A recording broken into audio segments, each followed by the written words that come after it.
최근에 이 넷플릭스에서 악연이라는 6부작의 영화가 만들어져서 상영이 되었습니다. 보신 분 계십니까? 예. 계시록도 한번 보시고요. 예.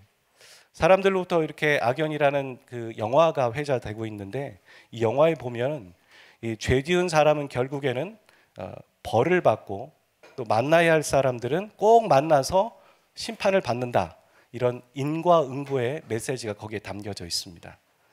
이 영화의 제목이 악연이라고 제가 말씀드렸는데, 영어로는 카르마라고 따로 나옵니다. 카르마라는 말은 다른 말로 업보라고 부릅니다. 업보라는 것은 불교에서 사용되는 용어죠. 그리고 불교에서도 사람이 죽었다가 다시 사는 것을 믿거든요. 근데 그걸 다른 말로 우리는 환생이라고 얘기합니다. 이 환생과 부활은 의미가 차이가 있습니다. 환생이라는 말은 불교나 힌두교에서 사용되는 말인데, 사람이 죽었다가 살아나는데 이 동일 인물이 되는 건 아니에요. 다른 인물이 되거나 혹은 곤충이 되거나 어떤 미개한 어떤 동물이 될 수 있고 곤충이 될 수 있다, 이렇게 말하는 게 환생입니다. 그래서 환생은 여러 번 일어나는 겁니다. 계속 그게 반복되는 거예요. 이번 생에는 개로 태어났지만 죽고 다음에는 사람으로도 태어날 수 있고, 계속 반복된다고, 계속 끊임없이 일어나는 걸 우리는 그 윤회라고 얘기하죠. 이게 카르마라고 얘기하고, 악연 때문에 계속 이렇게 된다, 그렇게 말하는 거고, 일종의 벌과 같은 겁니다. 불교에서 그렇게 믿고 있는 거예요. 이걸 끊기 위해서 우리는 해탈이 필요하다, 이렇게 들어보셨을 겁니다. 결국 이 모든 교리들이 나오고 있고 이런 얘기들을 하고 있는 이유는 뭐냐면, 사람들이 이 인간의 죄를 어떻게 해결할 수 없겠다라고 생각해서 나오는 교리가 바로 이 환생, 윤회, 업보, 이렇게 되는 겁니다. 근데 반면에 성경에서는 뭐라고 하냐면, 사람이 죽고 다시 살아난다, 이걸 환생이라고 부르지 않고 부활이라고 말합니다. 부활은 환생과 다릅니다. 예를 들어서 부활은 한 번의 사건이에요. 딱 한 번 일어나고요. 근데 사람이 죽었다가 동일한 인물로 살아나는 것을 부활이라고 얘기하는 겁니다. 근데 이 부활의 중요한 특징이 있습니다. 저를 보십시오. 중요한 특징이 있는데, 동일한 인물로 다시 살아난다고 할 때 성경은 그가 이 세상에서, 현세에서 부활한다라고 말하지 않습니다. 뭐라고 얘기하냐면요, 육체를 가지지 않은 새로운 존재로 어떤 영적인 모습으로 존재하게 된다. 그게 부활이에요. 이게 아주 중요한 특징입니다. 제가 뭐라고 했습니까? 부활의 가장 중요한 특징은 내 이 몸으로 다시 태어나지 않는 거예요. 몸이 아닌, 몸을 벗어난 어떤 영적인 존재로 다시 태어난다. 그게 부활입니다. 그래서 고린도전서 15장 50절에서 51절에 보면 이렇게 말해요.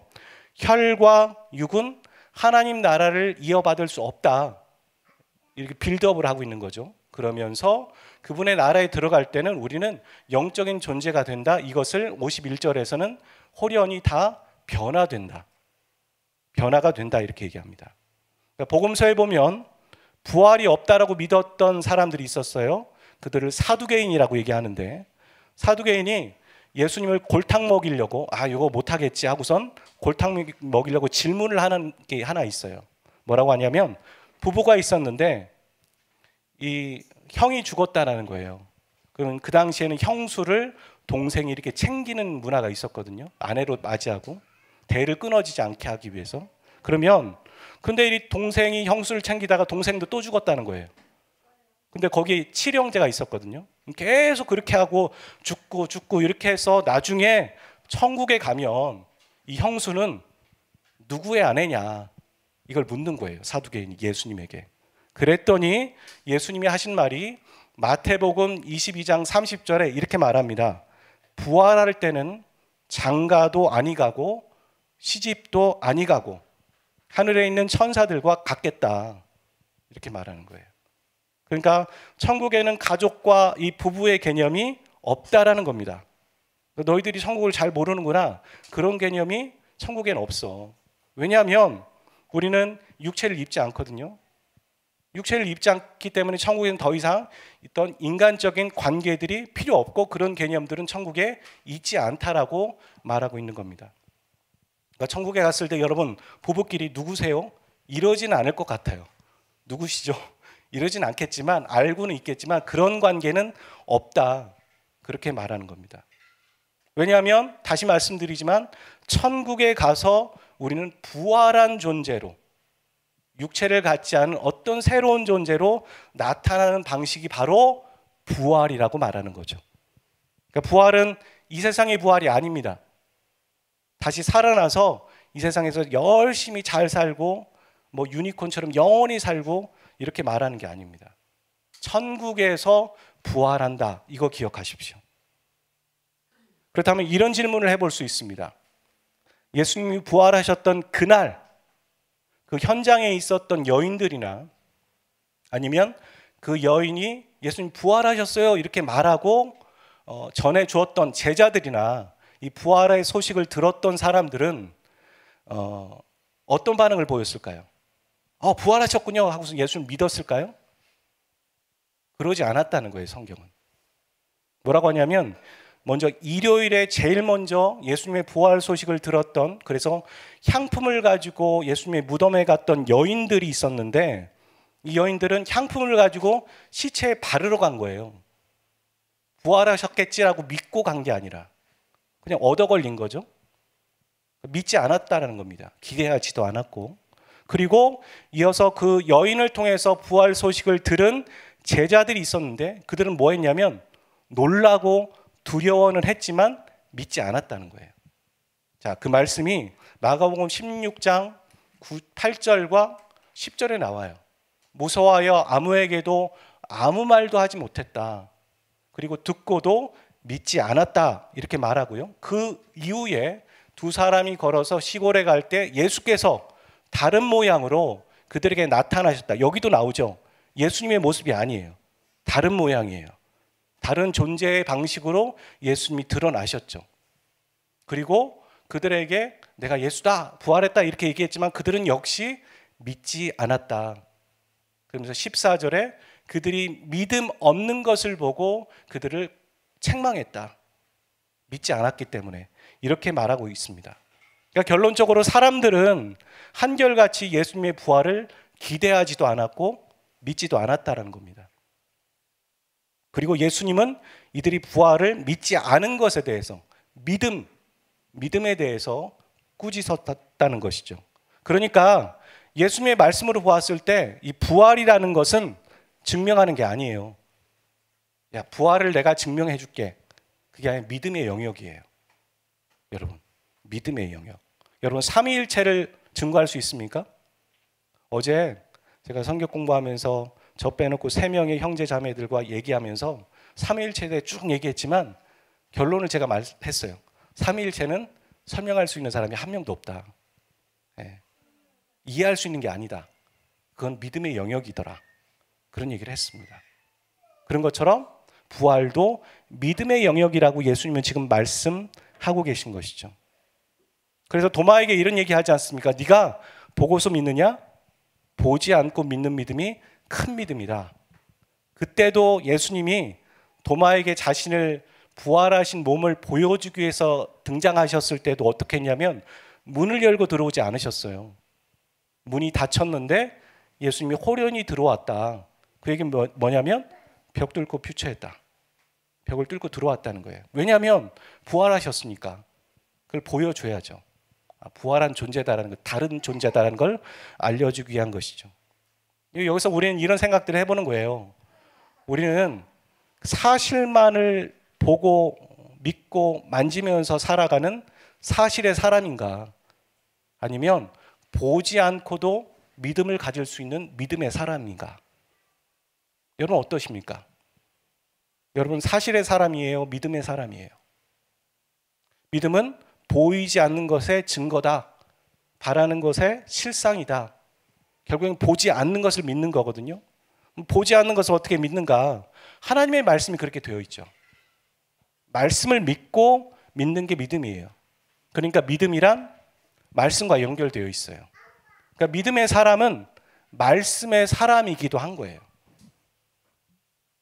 자, 그리고 이어서 예수님의 부활 사건을 보면은 부활한 사건과 빈무덤에 대해서 성경이 초점을 맞추고 있는 게 아닙니다. 빈무덤, 부활 계속 그렇게 맞추고 있지 않아요. 성경의 초점은 거기서 다른 데로 갑니다. 마태복음 28장 7절에 보면 저 노란색만 한번 읽어볼까요? 시작.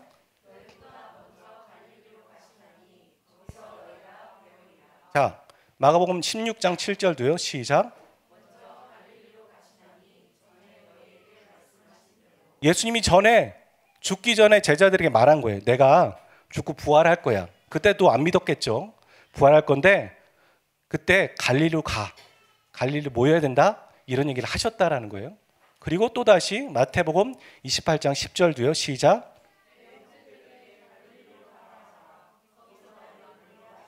네, 계속 얘기합니다. 누가복음 24장 6절.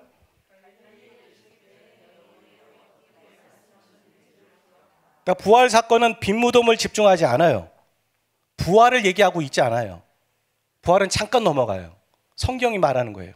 그러면서 그 초점이 어디로 순식간에 딱 넘어가냐면 갈릴리 계속 갈릴리로 모여라. 그 얘기를 하고 있는 거예요. 그러니까 갈릴리로 집합 이렇게 예수님이 말씀하시는 거죠. 자, 모여라 갈릴리로 이렇게 말하고 있습니다. 그러니까 예수님은 자신이 죽기 전부터 갈릴리를 모이라고 했어요. 그리고 제자들을 모읍니다. 그러니까 갈릴리는 어떤 곳인가? 부활하신 주님을 만나는 곳. 부활하셨구나. 주님을 확인하는 곳. 그것이 바로 갈릴리였습니다. 갈릴리는 특별한 장소는 아니었습니다. 아주 특별한 장소는 아니에요. 뭐 갈릴리가 새로운 제자들의 아지트인가? 그것도 아니에요. 그냥 갈릴리를 모이라는 거예요. 예수님은 명령을 주시기 위해서 이들을 이곳에 모이게 하신 겁니다. 어떤 특정한 장소가 필요해요. 모여야 하니까. 하지만 제자들에게 익숙한 곳, 그곳이 바로 갈릴리였습니다.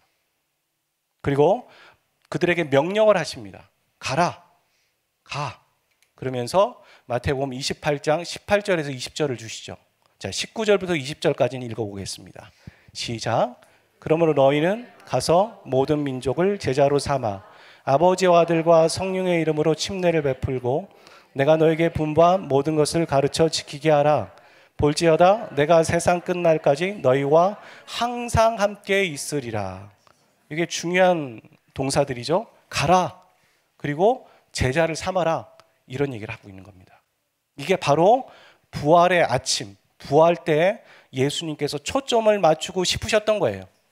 부활은 증명하는 게 아니야. 그건 믿음이야. 믿는 거야. 그리고 자꾸 빈무덤 보고 부활 얘기하지 마. 자, 모여봐. 이제는 너희들이 내 부활을 확인했으니까 가라. 그리고 제자를 삼아라. 이렇게 얘기했다는 거죠. 우리가 부활주의를 맞고 부활을 생각하면서 부활 신앙으로 살아간다는 건 와, 부활. 주님이 부활하셨지. 막 감격하고 환호하고 그러지만 우리 안에 막 감격과 환호가 있어요? 여러분 안에? 막 눈물이 납니까? 오늘 주일 아침 되니까 부활주일이가 너무 감격스럽다. 뽕이 차오르십니까? 그게 없어요. 그럼 나는 참 냉랭하구나. 그런 얘기하는 거 아니에요. 예배는 감정에 호소하는 게 아니에요. 예배는 하나님의 말씀에 근거해서 믿는 거예요. 믿음이에요. 부활도 믿음이라는 거예요. 그리고 그 믿음 안에서 주님이 얘기하고 싶은 거, 야, 다른 공자나 맹자나 다 죽었지, 무덤이 있지? 야, 나는 빈 무덤이지. 이 얘기하고 있는 거 아니에요. 얼른 시선을 바꿔서 이제 가라. 그리고 제자 삼아라. 이런 얘기를 하는 거죠. 자, 그러면 우리도 갈릴리라는 곳에 모이는 것처럼, 이들도 모이는 것처럼 우리도 갈릴리에 모여야 해요. 저는 이 갈릴리가 교회라고 생각합니다. 여러분이 몸담고 있는 교회, 그게 바로 갈릴리예요. 왜냐하면 제자들에게 갈릴리는 예수님이 부활하신 것을 확인할 수 있는 자리였잖아요. 어디서, 세상 어디에서 부활을 우리에게 얘기합니까? 환생 얘기하고 윤회는 얘기하지만 예수님이 부활하셨다라는 것을 확인할 수 있고 바라볼 수 있는 곳이 어디에 있어요? 여러분, 여기에 지금 부활주일에 여러분이 앉아 계시잖아요. 좌우에 있는 분들에게 그런 얘기를 했죠. 예수님이 당신 때문에 부활하셨다고. 그걸 믿는 사람들이 있다는 게 바로 예수님이 부활하셨다는 걸 증거하는 거죠. 그러니까 우리는 예수님의 부활을 확인하고 있어요. 그리고 봤어요. 믿고 있어요. 우리가 믿었던 예수님, 그 예수님이 부활하셨거든요. 죽으셨다면 어떻게 그 예수님을 만났겠습니까? 그러니까 확인했다면 그 다음에 우리가 해야 할 일은 남아있는 게 저겁니다. 가라. 그리고 제자 삼으라. 그러니까 주님이 말씀하시고 계신 것은 삶의 현장으로 가서 살아내는 것에 대해서 지금 말씀하고 계신 거예요. 부활주일에 우리에게 말씀하시는 건 그거예요. 가라, 살아내라, 삶의 현장에 대해서 남은 숙제가 있다라고 얘기하는 거죠. 변화산 사건 아시죠? 예수님이 산에 올라갔는데 희게 변화가 된 거예요. 그러니까 주님의 영광을 보니까 얼마나 좋습니까? 내가 여기서 초막셋을 짓고 여기서 함께 영원히 거하고 싶습니다라고 얘기했을 때 제자들에게 하는 말이 내려가라. 여기가 좋은 거 나도 안다. 하지만 내려가라. 내려가서 저 믿지 않는 자들을 위해 살아가라. 현장은 항상 힘들거든요. 교회에서는 좀 그래도 덜 부딪히는 사람이 있고 나를 이해할 사람이 있고 이렇게 위로가 될 수 있지만 현장은 항상 힘든 거거든요. 내가 혼자인 것 같거든요. 부딪히니까, 갈등이 있으니까 어려워요. 하지만 주님은 그거 알고 계시는데도 가라. 그리고 제자 삼아라. 이렇게 말하는 거죠. 복음서에 보면 달란트의 비유가 나옵니다. 여러분 달란트 비유 아시죠? 그 비유에 보면은 달란트를 계속 장사를 해야 하는 거예요. 손해볼까 봐, 혹시 갈등이 있을까 봐 달란트를 땅에 파묻으면 어떻게 됩니까? 나중에 주인이 와서 그 종에게 하는 말이 이 악하고 게으른 종아 그렇게 평가하실 거라는 겁니다. 그래서 주인이 나에게 준 달란트를 가지고 가야 하는 거예요. 네. 또 시도해야 하는 거예요. 실패해도. 장사하다가 잃어버리면 어떡하지? 이 달란트를 사용하다가 이 달란트가 잘 준비가 안 돼 있으면 어떡하지? 그런 걱정하지 말라는 거예요. 그런 걱정했으면 주인은 종에게 달란트를 주지 않았어요. 거기 말씀에 그런 얘기를 하니 내가 너에게 이윤을 남기길 바랬다면 내가 왜 너에게 돈을 주니? 그거 고리대금하면 되지. 그렇게 주님은 말씀하시거든요. 오늘 우리에게 달란트를 주신 이유도 그겁니다. 네가 그거에서 실패할 수 있는 거 나 알고 있어. 하지만 하라는 거야. 가라. 시도해라.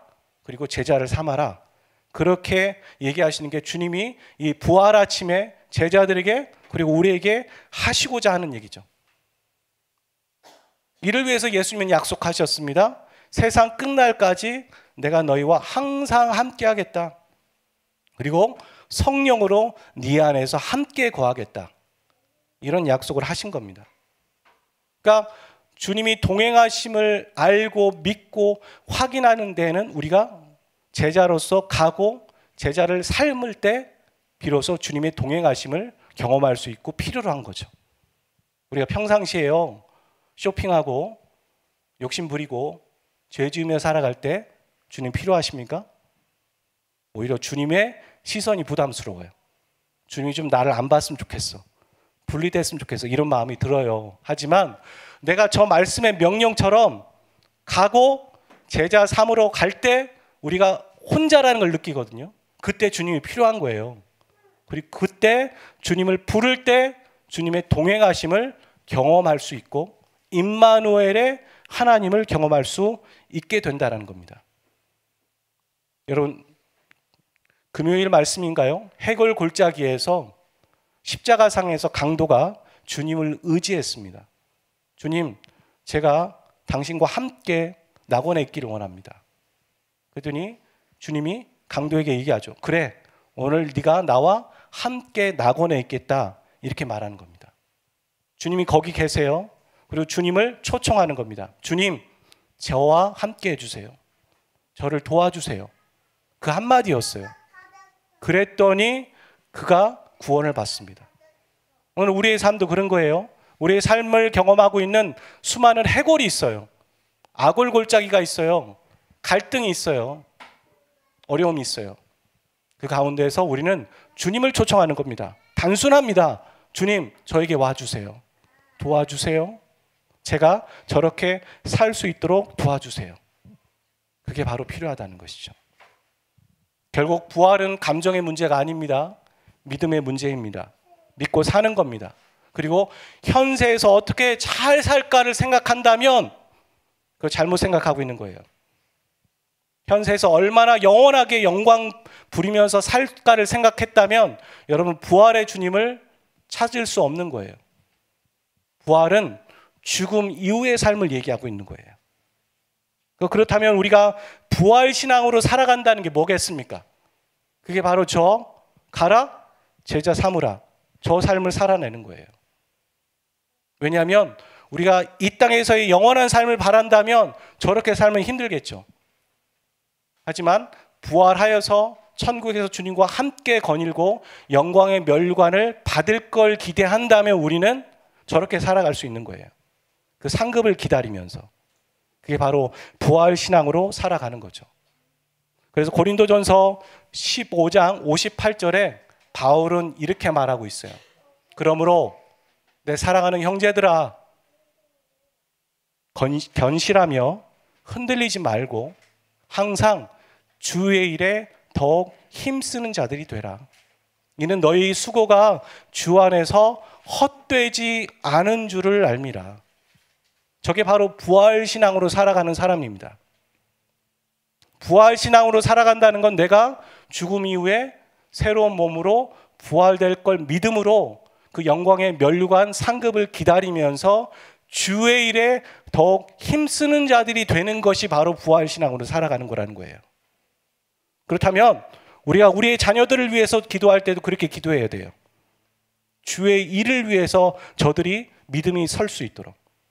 우리 아이 복 주세요. 잘 되게 해주세요. 그건 기복신앙하고 차이가 없어요. 그 아이를 주님께 바쳐드리는 기도를 해야 되는 거예요. 그게 주의 일에 더 힘쓰는 자들이 되는 거예요.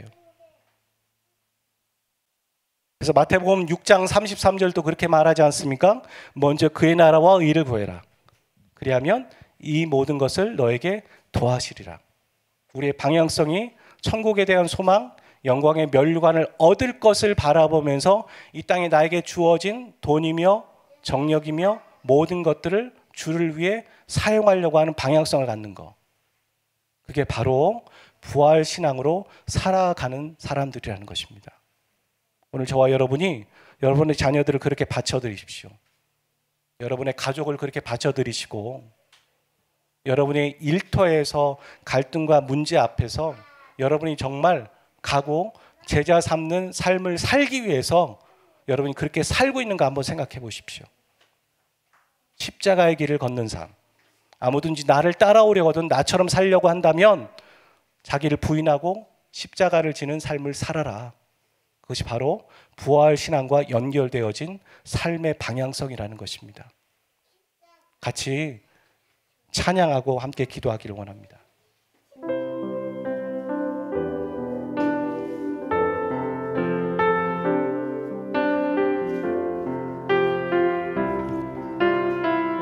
먼저 그 나라와 의를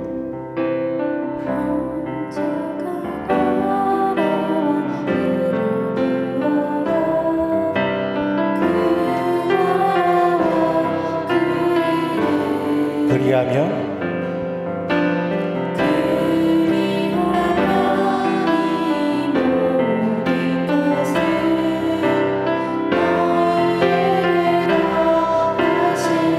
먼저 그 나라와 의를 구하라.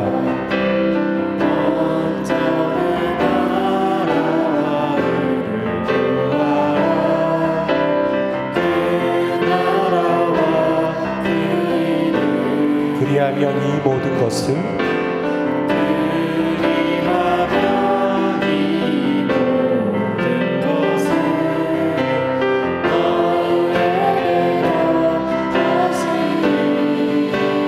할렐루야.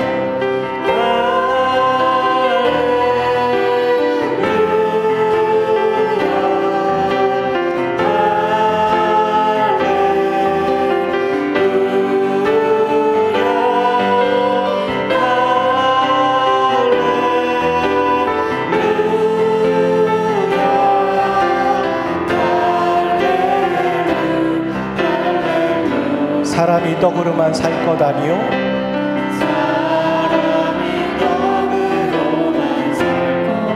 하나님 말씀으로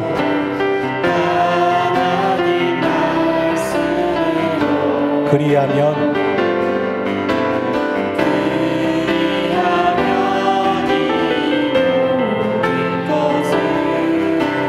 너희에게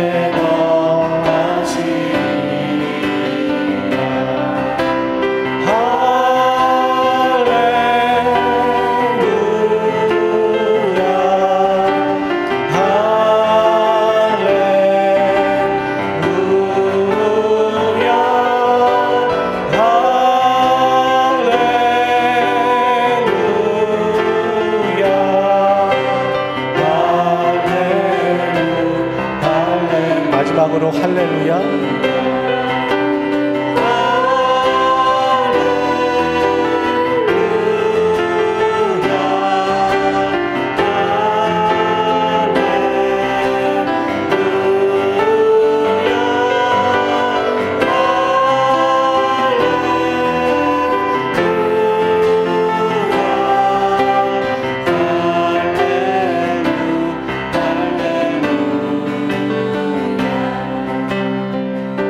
제자들은 3년 동안 예수님을 쫓아다녔지만 그 예수님을 정치적인 메시아로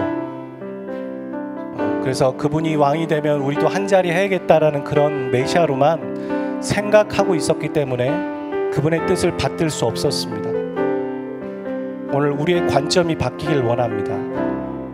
우리의 이생의 자랑과 이 세상의 욕심과 부귀와 영광을 위해서 신앙생활을 하고 있다면 주님의 메시지는 하나도 들리지 않을 것이고, 이 부활은 또한 우리가 죽어서 다시 이 땅에서 사는 것에 대한 기대만을 하며 사는 부활이 될 겁니다. 여러분이 갖고 있는 가치관과 관점이 바뀌길 위해 기도합시다. 우리가 여전히 변화되기 전 제자들의 모습, 예수님과 함께하고 있다고 하지만 변화되기 전 제자들의 모습으로 살고 있는 가치와 생각들이 있다면 그것들을 바꿔달라고 기도합시다. 내 자녀를 바라보는 관점, 내 가족을 바라보고 내 직장의 동료들을 바라보는 관점과 내가 직장에 나가는 이유의 여러 가지 목적들이 단지 이 세상의 목적으로만 살고 있다면 그거 아닙니다. 하나님은 여러분에게 더 고귀한 목적들을 하나하나 다 주셨습니다. 그 자녀들이 구원받아야 될 영혼이고 하나님 나라를 위해 살아가야 될 영혼이고, 그 직장의 동료가 나의 중보를 받아야 될 영혼들이라는 것을 주님은 우리에게 계속 얘기하고 계시는데 우리가 못 듣고 있습니다. 우리는 듣고 싶은 것만 듣고 있습니다. 우리의 귀를 열어주십시오. 우리의 가치관이 바뀌게 하시고, 그래서 우리의 기도의 내용들이 바뀌기를 원합니다. 부활신앙으로 살아가는 죄가 되기를 원합니다. 부활은 이 땅에서 이루어지는 것이 아니라 죽어서 천국에서 이루어지고, 이 땅에 있는 모든 관계들이 필요 없는 그곳이 있는 것처럼 우리가 천국의 소망을 두고 영광의 면류관 얻을 것을 바라보며 사는 죄가 되기를 원합니다라고 기도하기를 원합니다. 기도하겠습니다.